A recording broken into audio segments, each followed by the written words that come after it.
Buongiorno, buongiorno e ben ritrovati a un nuovo appuntamento con A voi la linea. Mazzetti meno voluminosi, con meno rami, ma a prezzi calmierati. Questa è una delle strategie adottate dai fiorai per accontentare le tasche di tutti. L'aumento dei prezzi ha infatti colpito anche il settore vivaistico e il delicato fiore che celebra la giornata nazionale della donna, con un incremento stimato del 40%. Vorrei anch'io 2 mazzetti di mimose, stranamente. Per chi le compra? Dunque, per mia mamma e per un'impiegata di un ufficio dove sto andando adesso per non presentarmi a mani vuote. È un po' un obbligo, ma è comunque una cosa che si fa volentieri, ecco.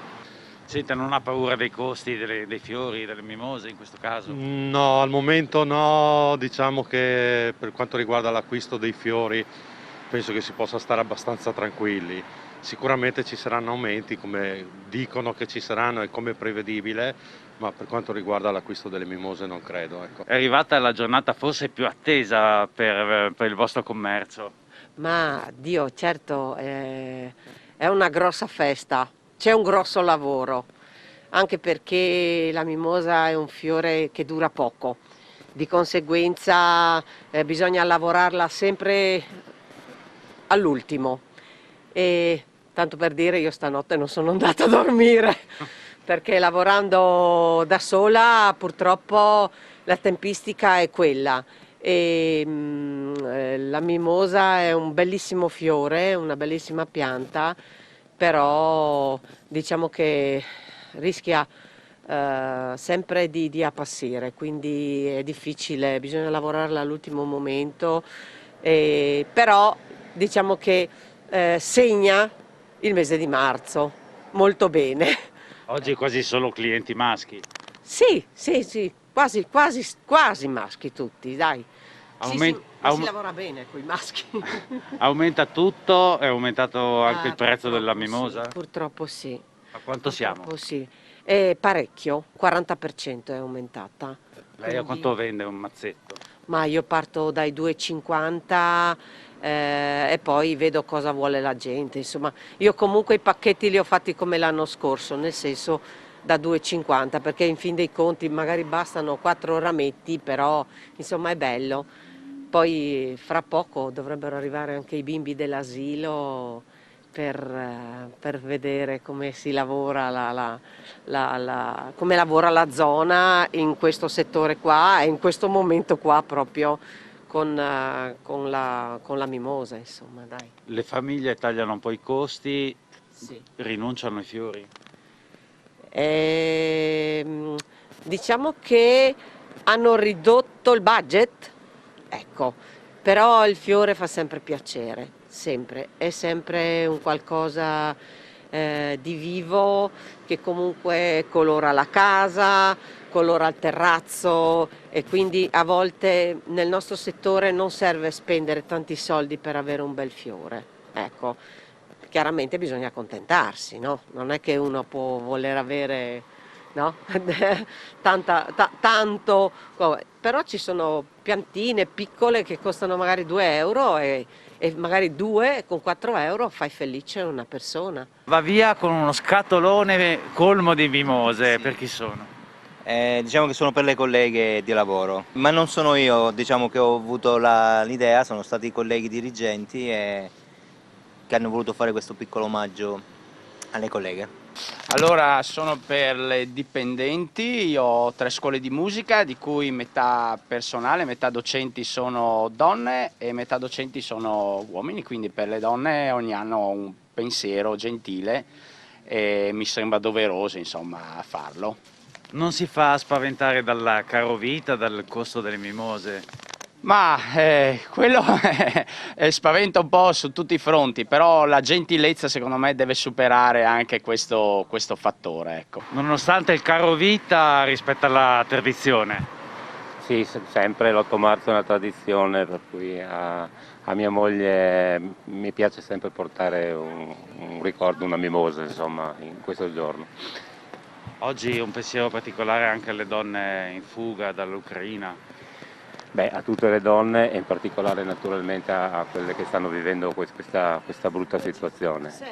La donna purtroppo è oggetto di violenza in tante occasioni e di discriminazione, e questo diciamo è un qualcosa di simbolico oggi, ma che ha un potere molto forte, diciamo, di protezione verso le donne. Ci chiede la linea Isabella Gregorato, che sta seguendo la conferenza stampa di giunta a Udine. Allora, a te la linea. Grazie Alexis, buongiorno ai nostri amici telespettatori. Si sta svolgendo quindi la conferenza stampa per illustrare le iniziative assunte oggi dalla Giunta Comunale di Udine. Con noi Giovanni Barillari, che è assessore alle politiche sociali e alla salute. In questo caso parliamo di solidarietà, perché nei giorni scorsi il Comune ha parlato della messa a disposizione di alloggi nella residenza Ifaggi, ma c'è dell'altro, assessore. Sì, il Comune intanto ha messo a disposizione 6 appartamenti, metà dei quali in pronta allestimento, 3 già pronti, per famiglie che avessero bisogno di un alloggio in questa situazione di emergenza drammatica. Sono stati identificati poi la possibilità di collocare altre 30 persone presso la casa albergo Ifaggi, qualora ve ne fosse appunto una necessità, ma credo che adesso è giunto il momento di fare anche un salto di qualità. E la situazione che abbiamo osservato, soprattutto collaborando con l'associazione Italia-Ucraina, molto attiva e che si sta prodigando in ogni modo per inviare aiuti verso l'Ucraina e ricevere, dare supporto e sostegno alle persone che vengono qui, consiste nel fatto che ci siamo resi conto che più che altro ci sono famiglie che affidano i propri figli alle nonne che le accompagnano qui, oppure vengono con le mamme. Sappiamo che i maschi rimangono in territorio ucraino, e ci sono queste famiglie che hanno bisogno di accoglienza. In genere trovano ospitalità presso una rete familiare o rete di amici, visto che vi è un network di famiglie ucraine e delle comunità molto radicato e ben organizzato sul nostro territorio. E allora io credo che dobbiamo fare un salto di qualità nella tipologia di accoglienza per rispondere ai bisogni che loro manifestano. Ci sono famiglie che portano qui, oppure parenti che accettano figli minori che vengono mandati dai genitori ai loro parenti qui a Udine, e a questi bisogna che noi diamo un aiuto, bisogna che noi pensiamo a un sistema per dare un sostegno economico alle famiglie ucraine che ospitano i loro piccoli nipoti o figli di amici che vengono qui, e questo è un sistema, è una modalità che non è prevista dai sistemi di accoglienza attualmente. Sapete che c'è quello dell'accoglienza presso le comunità, ma non è questo il modello che loro chiedono, non è questo il modello che va per la maggiore. Il Comune di Udine ha deciso, e i servizi sociali sono in prima linea in questo, per organizzare e predisporre uno strumento normativo che metta in condizione il Comune di poter dare un corrispettivo economico alla comunità ucraina e a quei parenti, zii, nonni e amici che ospitano i figli dei loro cari che sono costretti a rimanere in Ucraina. La seconda cosa che vogliono fare i servizi sociali è uno sportello informativo per tutte le persone che, sia nella messa a disposizione di beni e appartamenti, sia le persone che giungono qua e hanno bisogno di sapere come muoversi dal tampone alla vaccinazione, all'assistenza sanitaria, dove chiedere la possibilità di un riconoscimento dello status. Questo ovviamente il Comune vuole fare, ma chiaramente in coordinamento con la Prefettura, con la Regione e con la Questura. Quindi sono ancora delle decisioni da assumere, che assumerete nei prossimi giorni? No, io oggi ho chiesto autorizzazione di poter procedere in questo senso, ho ottenuta pieno mandato dal Sindaco e dalla Giunta, e noi questa settimana lavoreremo per far sì che la prossima settimana possiamo annunciare come queste cose vengono effettuate. Bene, ringraziamo l'assessore alle politiche sociali e alla sanità del Comune di Udine, Giovanni Barillari, e restituisco la linea allo studio. Ci sentiamo dopo con ulteriori aggiornamenti. Grazie a Isabella Gregorato per questo collegamento in diretta da Udine. Noi facciamo una piccola pausa per la pubblicità, poi ritorneremo in diretta da voi la linea tra poco.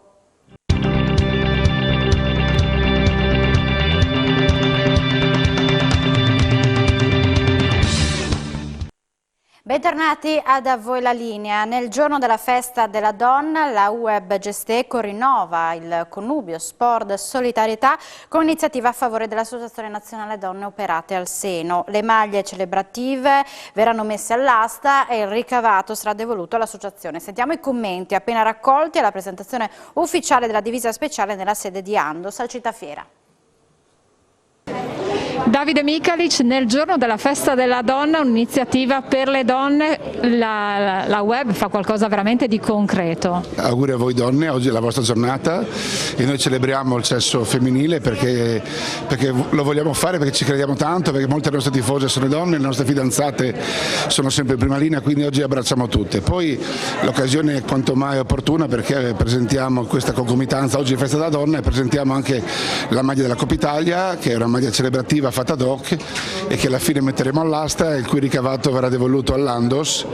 Credo che sia un binomio azzeccato, speriamo di essere utili, speriamo di recuperare anche nuove tifose, magari già dalla finale di Coppa Italia. Tra l'altro maglie giallo-blu in onore, un omaggio a Cividale, ma paradossalmente in un momento del genere anche i colori dell'Ucraina. Sì, anche in questo caso non è stato fatto, però prendiamo la palla al balzo, giallo-blu è il colore della nostra regione, Cividale è un'eccellenza della nostra regione, sulla maglia poi vedremo c'è il tempietto longobardo che rende Cividale un patrimonio dell'UNESCO, c'è l'Ucraina, tante piccole cose che si incastrano, ma alla fine credimi la cosa più importante sarà ovviamente andare a giocarcela, rappresentare al meglio chi ci ospita, cioè Cividale che è la nostra città e tutta la comunità friulana di cui ci sentiamo fieri ambasciatori, e poi alla fine quest'asta di beneficenza perché vogliamo recuperare anche qualcosa di concreto per queste donne.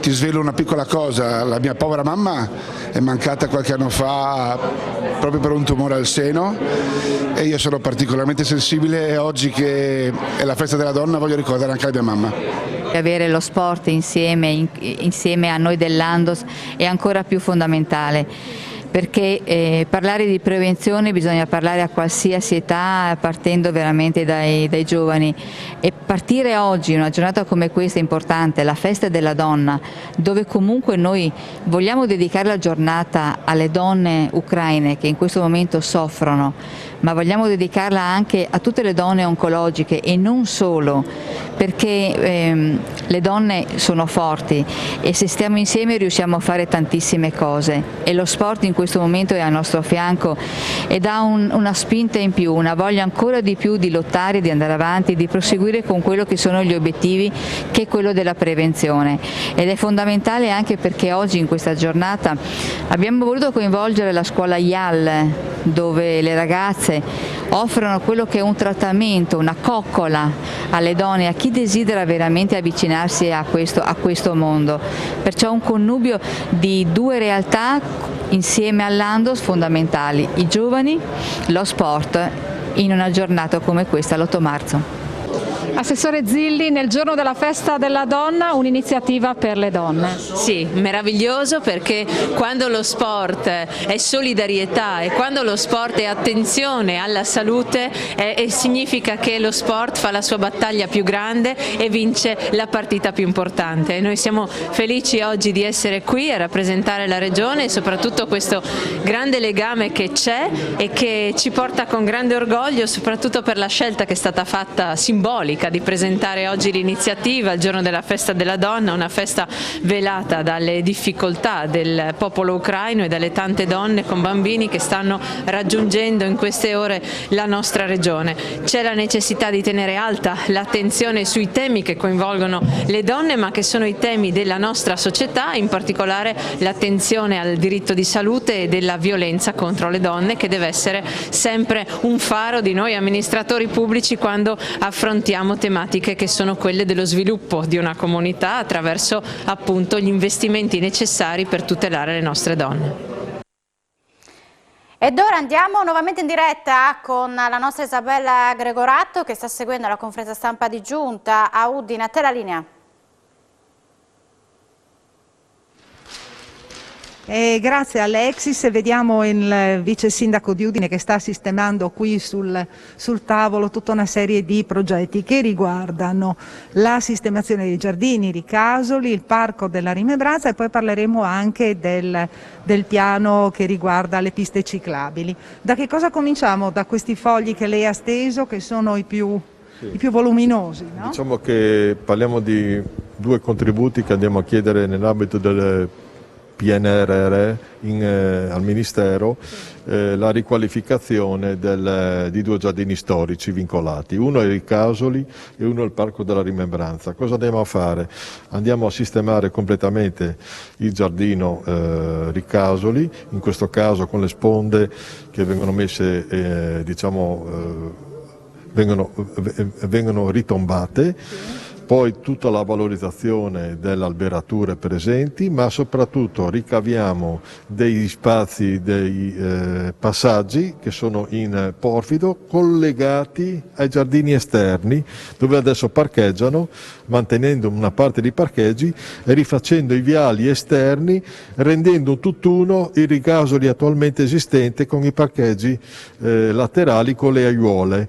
Quindi ci sarà una limitazione ovviamente del traffico per un collegamento di tipo naturalistico e storico. Inoltre verranno illuminati completamente, rifatti i servizi igienici, rifatto completamente la parte che adesso è stata abbandonata nel corso degli anni nella parte alta per quanto riguarda i ricasoli. Ecco, poi ci trasferiamo magari qui, ecco, vediamo insieme invece il Parco della Rimembranza, per intendersi quello che è in via Armando Dia. Sì, ecco, c'è il collegamento tra via della Vittoria e la parte esterna dove verrà rifatto il giardino è frutto di una progettazione del Gilberti del 23. È stato fatto un arco solo, noi andremo a fare anche il secondo arco dalla parte proprio di via Dia perché questo fa parte del progetto originario. I vialetti sono praticamente in ghiaia, verranno rifatti completamente con un particolare materiale adatto ai giardini storici vincolati, verranno fatti i collegamenti laterali, soprattutto perché lì c'è la quinta cinta muraria della città che verrà riqualificata, riabbellita e i collegamenti interni con gli edifici che sono prospicienti. Inoltre ci sarà l'illuminazione completa del parco e anche la ridefinizione dei passaggi che sono su via Diaz che hanno portato a qualche problemino magari stradale. Noi andremo a rifare anche le fermate dell'autobus e l'accesso diretto proprio ai giardini. In modo tale da garantire maggiore sicurezza. Velocemente perché siamo in chiusura di collegamento, qui c'è il biciplan, una parte del biciplan. Ma qui c'è un contributo che ci è arrivato dal Ministero di 1.400.000 mettere a favore di telecamera. Sì, praticamente che riguarda il collegamento tra Udine Centro, città e la parte dell'azienda universitaria Servadei, quella agricola, praticamente che valorizza e ci sono parecchi studenti che ci lavorano e che studiano nell'azienda agricola Servadei, che è nella parte finale del comune, nella parte di Sant'Osvaldo. Noi andiamo e partiamo da via Sesto in Silvis, passiamo per la caserma Piave lateralmente, sapendo che la caserma Piave diventerà un bosco urbano, e andiamo a scendere con le vie laterali, via Campofomido, eccetera, dove andremo a collegare questa ciclabile con la via principale che poi ci condurrà in via Terenzano, che praticamente è la parte finale. Tutto questo rifacendo completamente la ciclabilità e la parte più importante che è il collegamento con l'università. Bene, ringraziamo il vice sindaco di Udine Loris Michelini. Qui dal comune di Udine è tutto, restituisco la linea allo studio. Grazie a te Isabella, assieme a Tiziano Campigotto per questo collegamento in diretta. Ora andiamo a Cordenons per presentare un progetto di educazione ambientale che sta coinvolgendo circa 250 alunni della scuola media Leonardo da Vinci. Vediamo di cosa si tratta. Siamo a Cordenons, alla scuola media Leonardo da Vinci, perché qui è stato dato vita a un progetto ambientale molto importante tra il comune e ERA. Di che cosa si tratta? Lo chiediamo all'assessore all'ambiente del comune Lucia Buna. Beh, è una vera partnership tra comune, ERA e dirigenza scolastica che ha portato a questo progetto in classe attraverso chiaramente la DAD, perché questo è in questo periodo, ma abbiamo voluto comunque essere incisivi affinché si possa parlare di rifiuti in modo piacevole attraverso giochi e quiz e delle visite virtuali all'interno della nostra discarica, perché proprio in questo territorio esiste questo sito che è definito discarica, ma che è in realtà un vero e proprio impianto. Quindi i ragazzi parteciperanno a queste lezioni in classe attraverso una cooperativa appunto stabilita che porterà questi risultati, e ci auguriamo di stimolare la sensibilità di queste nuove leve affinché portino avanti dei progetti anche loro ambientali nelle loro famiglie a livello territoriale, e di aprire insomma un po' la dinamica verso questa tematica sempre più in voga negli ultimi tempi. Federica Ravaioli, responsabile di ERA per quanto riguarda gli impianti anche qui a Cordenons, che tipo di impianto c'è e come lo illustrerete ai ragazzi? Allora, qui a Cordenons c'è una discarica gestita appunto da ERA Ambiente, è una discarica che vogliamo aprire ai ragazzi per far sì che abbiano la consapevolezza dell'importanza di una gestione dei rifiuti che quindi è all'interno di un ciclo integrato e che vede l'importanza appunto di un impianto di smaltimento finale quale la discarica. Noi oggi siamo qui grazie anche al supporto di un partner che è la cooperativa Lumaca, proprio per dare maggiore consapevolezza ai ragazzi di quanto è importante appunto il recupero e il trattamento dei rifiuti e appunto l'esistenza di questo ciclo integrato che vede appunto nella discarica un impianto fondamentale per la chiusura di questo cerchio. Fabio Muccin, dirigente scolastico, insomma un progetto importante. I ragazzi come hanno accolto e che classi sono coinvolte? Allora, si tratta di un progetto innanzitutto che è partito addirittura 2 anni fa, quindi ci abbiamo lavorato non poco perché la proposta è giunta in piena pandemia. Prime e seconde sicuramente sono coloro su quali puntiamo diciamo di più, in modo particolare, anche perché provengono da 2 anni particolarmente impegnativi e rispetto ai quali c'è bisogno di un po' più di accuratezza. 2 sono i progetti che stiamo condividendo, partiranno proprio in questi giorni. Quello che ci interessa in modo particolare appunto è non soltanto la cultura del riciclo, ma la seconda vita dello scarto, che sono itinerari sommersi, insomma sicuramente poco noti, ma che possono dare qualche informazione in più rispetto a quello che è un percorso importante e poco noto anche. Lo fate attraverso la DAD, naturalmente con dei tour virtuali e delle lezioni. Per il momento sì, ma questo ha dato una possibilità in più anche ai ragazzi di essere in luoghi più distanti e soprattutto di mettersi in contatto con gli esperti, superando quelle che sono le limitazioni momentanee. Torno a dire, il progetto nasce in piena pandemia, si sviluppa in una situazione un po' più favorevole in questo momento, però appunto la didattica a distanza permette di collegarsi e di evitare situazioni potenzialmente di rischio, rimanendo all'interno dell'ambiente scolastico, ma senza dimenticare che c'è qualcosa all'esterno che non va dimenticato. Siamo in chiusura, ma l'informazione ritornerà in diretta alle 16:30. Grazie per l'attenzione e buona giornata.